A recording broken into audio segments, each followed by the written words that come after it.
ई राखी के आइल बदिनामा पैसा न देवी में बामोरी बहिना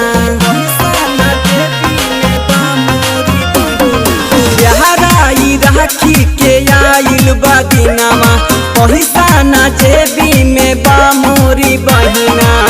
बड़ा गिफ्ट खातिर तू मुँह जानी खोला हो मुँह जानी खोला चाही रखिया बंधाई कोका-कोला हमके पिया दी रखिया बंधाई कोका-कोला हमके पिया दी रखिया बंधाई कोका-कोला भैया हमके पिया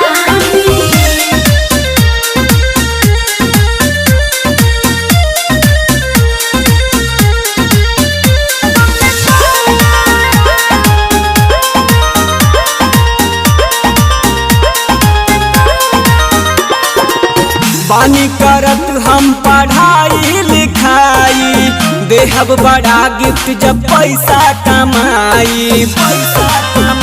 भैया भाई बहन के ही होला त्योहार एमे पैसा के बात नहीं होला खाली प्यार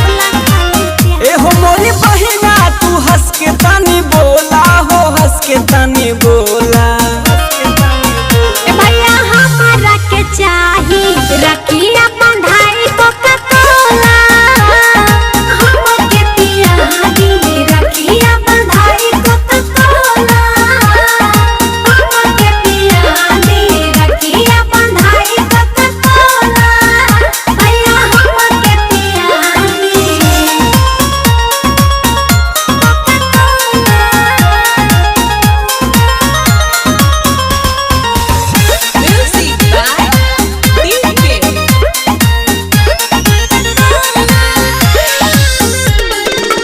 सबके तू छोड़ी एक दिन होइबो पराई राखी के दिन मारी याद बड़ी आई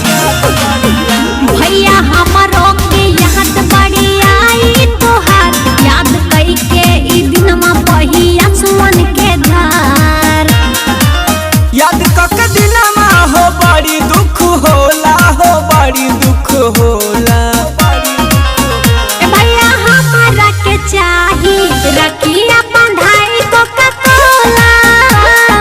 हमके पिया दी रखिया बंधाई कोका-कोला हमके पिया दी रखिया बंधाई कोका-कोला भैया हमके पिया